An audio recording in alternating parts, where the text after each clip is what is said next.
कि अन्य समस्त कामनाओं की उत्तरोत्तर वृद्धि करते हैं, उनका नाम प्रभु है। समस्त कामनाओं की जो उत्तरोत्तर वृद्धि करते हैं उनका नाम प्रभु है। प्रकर्षणेन या प्रकर्षेण भवन्ति सर्वे कामा, यस्मात् जिनसे सभी कामनाओं की अत्यंत वृद्धि होती है तो प्रभु है। इसका भावार्थ है कि एक ओर तो कामनाओं की समाप्ति होती है, दूसरी ओर कामनाओं की उत्पत्ति होती है। अर्थात प्राकृत कामनाओं की समाप्ति, अप्राकृत कामनाओं की उत्पत्ति होती है, जिनके द्वारा एक काम की अंत्येष्टि होती है, यानी प्राकृत काम की अंत्येष्टि होती है, अप्राकृत काम प्रेम की मंगलमय उत्पत्ति जन्म हो जाता है, जिनकी कृपा से वो है प्रभु। वास्तविक हम इन्हीं प्रभु कहेंगे जिनके चरणाश्रय मात्र सांसारिक कामनाएं समाप्त हो जाती है, विनष्ट मृत्यु को प्राप्त करती है, उधर जन्म ले लेती है। क्या लेती जन्म? अप्राकृत कामनाएं, प्रियतम की सेवा की कामनाएं, वासनाएं उत्पत्ति होती है। ऐसा जो करते हैं वो वास्तव में प्रभु है। ये अर्थ ही अपूर्व है, साधकों के लिए अद्भुत है। और ऐसा आज भी करते हैं हमारे नंदनंदन, हमारे नयनानंद जी आज भी करते हैं। उनके चरणाश्रय मात्र सांसारिक सब कामनाओं का अंत हो जाता है, और जहां अंत होता है वहां से अप्राकृत कामनाओं की उत्पत्ति हो जाती है, सृष्टि होती है, सूत्रपात होता है, और जीवन की गति ही मुड़ जाती है, जीवन की दशा दिशाएं बदल जाती है। तो ऐसे करुणामय प्रभु है। बिलमंगल जी बोले मेरी भी दशा दिशा बदल एकदम परिवर्तित हो गई, जिनके चरणाश्रय मात्र मेरी गति ही घूम गई है। मैं कहाँ संसारिक वासनाओं में डूबा हुआ था, कहाँ मैं नरक का कीड़ा था, और आज मैं कहाँ अपराकृत प्रेम रस का स्वादन कर रहा हूं। आज तो प्रेम मकरंद पीने वाला भ्रमर बन गया, कहाँ तो विष्ठा का कीड़ा बन था। तो ये गति घूम जाती है, जिनकी कृपा से, ऐसी कृपा करने वाले ही प्रभु है। तो गोविंद की कृपा ऐसी है, विषय विषय में डूबे विषय विष्ठा को खाने वाले मुझ जैसे पापियों को, विष्ठा के कीड़े को प्रभु कृपा करके अपने चरणों में स्थान देते हैं, अपराकृत प्रेम रस से भर देते हैं, और निरंतर अपराकृत सेवा कामनाएं वासनाएं फूटती रहती है। तो प्रभु की सेवा कामना ही वास्तविक कामना है। यहां सेवा की कामना किस लिए? प्रभु के सुख के लिए, न कि अपने सुख के लिए। भक्ति में कुछ भी कामना नहीं, कामना का स्थान नहीं। धर्म प्रोक्षित कैदवत्र परमो निर्वत्सराणाम शतम। श्रीमद् भागवत के प्रथम स्कंद प्रथम अध्याय के दूसरे श्लोक में कहा गया है, परम धर्म क्या है? परम धर्म है निर्मल प्रेमा भक्ति, जिस भक्ति में किसी प्रकार कामनाओं की गंध नहीं हो, यहाँ तक कि मोक्ष कामना भी नहीं हो। प्रशब्दी न मोक्ष, मोक्ष की जो विसंधि है, मोक्षा विसंधि निरस्त, केवल से कृष्ण सेवा, केवल प्रियव्रतम की सेवा की कामना रह जाती, और सब कामनाओं का अंत हो जाता है। अब कहेंगे कृष्ण सेवा की कामना तो कामना ही है ना, मतलब कामना है, पर ये दिव्य है, अपराकृत कामना है। स्वार्थमय कामना दुखदायी है, और ये निस्वार्थ कामना है, कृष्ण सुख के लिए कामना है, इसलिए कामना परम सुखमयी है। ये कामना नहीं, ये प्रेम है। आत्मेंद्रिय प्रतिवांछा तारे बोली काम, और कृष्णेंद्रिय प्रतिवांछा धरे प्रेम नाम। मोक्ष तक आत्मेंद्रिय प्रतिवांछा है, मोक्ष में भी अपना सुख है। भगवत सुख की कामना से कोई मोक्ष नहीं चाहता है। धर्म अर्थ काम तो अपने सुख के लिए है ही, एकदम स्पष्ट है। मोक्ष भी दुख से छुटकारा पाने के लिए, दुख से, संसार यातनाओं से, यम यातना से, 84 लाख योनियों से मुक्ति, यानी अपने सुख की कामना। मोक्ष का मूल उद्देश्य अपना सुख, दुख की निवृत्ति, सुख की प्राप्ति। यहां भी स्वार्थ भरा है।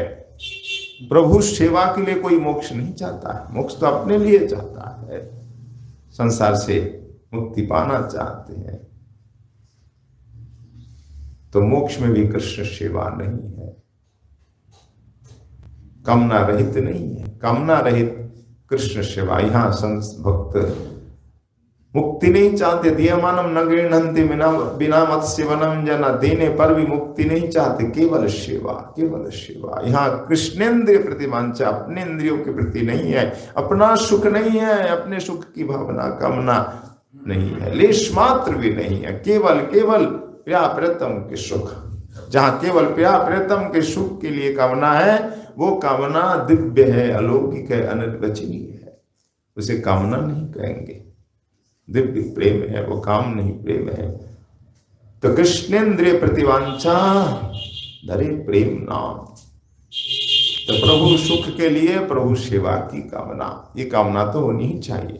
पर जब तक सांसारिक कामना है, दैहिक कामना है, तब तक इन अपराकृत कामनाओं की उत्पत्ति नहीं होती है। जब तक धन जन की कामना है, दैहिक सुख की, भोग की कामना है, तब तक ये कामना दूर की कौड़ी है। जब देह दैहिक छूट जाता है, शरीर का भान भी नष्ट हो जाता है, आसक्ति रहित हो जाता है साधक, किसी प्रकार कोई कामना मन में नहीं उठती, कामनाओं का अंत हो जाता है। प्रहलाद जी कहते हैं, प्रभु ऐसी कृपा करो कि कभी कामनाओं का अंकुर उत्पन्न न हो। तो जब तक कामना हमारे हृदय में है, तब तक भक्ति सुख कहां से आएगी। मुक्ति मुक्ति स्पेहा यावत पिशाच हृदय वर्तते तावत भक्ति सुख शास्त्र कथम अभ्युदय भवेत्। जब तक भुक्ति मुक्ति की कामना रूप पिशाची हमारे हृदय में बैठी हुई है, तब तक भक्ति सुख कैसे प्राप्त हो सकता है। तो भुक्ति मुक्ति की कामना जब अंत हो जाती है, विनाश प्राप्त होती है, तब जाकर अपराकृत कामनाओं का जन्म होता है। अपराकृत कामना दिव्य सुखमयी है, अपूर्व आनंदमयी कामना है। बड़े भाग्यवान भक्तों के हृदय में ऐसी कामनाएं होती है, प्रभु सुख के लिए प्रभु सेवा की कामना। ये साधारण भक्तों में नहीं होती है। अनंत सौभाग्य हो, वो अनंत सौभाग्य भाग्य क्या है? संत महापुरुष की कृपा, भाग्यम अलौकिकम। ये अलौकिक भाग्य क्या है? काव्य कृष्ण कृपा। समझ गोस्वामी जी महाराज कहते हैं, ये जो अनिर्वचनीय भाग्य है वो क्या है? कृष्ण कृपा। उनकी कृपा के बिना ऐसी कामनाएं उत्पत्ति नहीं होती है। तो संत महंत, संत और भगवंत कृपा से ही ये सौभाग्य बनता है, और इस भाग्य से ही ऐसी दिव्य कामनाएं उत्पत्ति होती है। कृपा के बिना कुछ भी संभव नहीं है। तो कृपा से ही ऐसी कामनाएं उत्पत्ति होती है। हमारे रूप गोस्वामी जी महाराज रूप मंजरी के रूप में कैसी सुंदर सुंदर कामनाएं व्यक्त कर रहे हैं, और हमें शिक्षा दे रहे, तुम भी ऐसी कामना करो। निरंतर मन में ये कामनाएं उठती रहे निरंतर। जैसे समुद्र में एक के बाद एक तरंग उठती है, ऐसे हृदय में भी एक के बाद एक तरंग उठे। सांसारिक कामनाओं की तरंग तो खूब उठती है, वो हम झेल ही रहे हैं, उसका तो पूरा पूरा अनुभव है। पल पल एक एक कामनाएं उठ रही है, तरंग भांति, दिन रात एक के बाद एक कामना। ये करेंगे, वो करेंगे, ये करेंगे, करिष्यामि करिष्यामि करिष्यामि थी दिन रात ये कामना, क्या मैं ये करूंगा, ये करूंगा, ये करूंगा, करिष्यामि करिष्यामि करिष्यामि ते चिंतया मरिष्यामि मरिष्यामि मरिष्यामि ते विस्मृतम। तो सांसारिक जीव, मायाबद्ध जीव ये करूंगा, यह करूंगा, यह करूंगा, दिन रात किसी चिंतन में लगा हुआ रहता है, मृत्यु तक चिंता है, ये करूंगा, ये करूँ, ये काम बाकी रह गया है, अब ये करूंगा, ये इतना हुआ है, इतना और होना है। तो मृत्यु तक कामनाएं जगती रहती है, के बाद एक कामनाएं उठती रहती है। करिष्यामि करिष्यामि करिष्यामि चिंता, इस चिंता में ऐसा लगा हुआ है कि मैं मरूंगा, मैं मरूंगा, मैं मरूंगा, ये भूल गया एकदम। मरिष्यामि मरिष्यामि मरिष्यामिति विस्मृतम, एकदम भूल जाता है। सभी जानते हैं कि मरना है, इस दुनिया में हम आए हैं तो मरने के लिए, मृत्यु शाश्वत सत्य है। हर कोई कहेगा कि नहीं, चाहे नास्तिक हो, चाहे आस्तिक हो, चाहे किसी भी धर्म को मानने वाला हो, हर धर्म मानने वाला, नास्तिक आस्तिक सभी कहेंगे मृत्यु शाश्वत है, सत्य है। सब जानता है मरना है, मरने के लिए हम आए हैं, पर भूल जाते हैं। हम मरेंगे ये भूल करके ऐसे लग जाते हैं, ऐसे संसार में चिपट जाते हैं कि भूल जाते हैं। मरिष्यामि मरिष्यामि इति विस्मृतम, भूल जाते और दुखमय सागर में ऐसे डूबते जाते अथाह सागर, फिर निकलना मुश्किल हो जाता है। तो कामनाओं का अंत जब तक नहीं होती तब तक भगवत सेवा की कामनाएं उत्पत्ति नहीं होती। तीन कामनाओं की जो तरंगे हैं, इन कामनाओं की जो थपेड़े हैं, हम तो मुक्त भोगी है। कामनाएं किस प्रकार दुख देती है। आशा ही परमम दुखम नैरस्यम परमम, आशा दुखदायिनी है। तृष्णा न जीर्णा वयमेव जीर्णा, आशा न मरी न मन मरा और मर गया शरीर। आशा नहीं मरती, मन नहीं मरता, शरीर मर जाता है बार बार। आशा परम दुखदायिनी है, तृष्णा जीर्ण नहीं होती, हम जीर्ण हो जाते। तो आशा तृष्णा में कितना दुख है, हम तो पल पल अनुभव कर रहे हैं, सब भुक्त भोगी हैं, फिर भी आशा को तृष्णा को छोड़ नहीं पाते। जब तक ये आशा नहीं छूटती, ये तृष्णा अपराकृत कामनाएं नष्ट नहीं होती, तब तक अपराकृत कामनाओं का उत्पत्ति नहीं हो सकती। और एक बार उत्पत्ति हो जाए अपराकृत कामनाओं की, और देखिए क्या सुख है।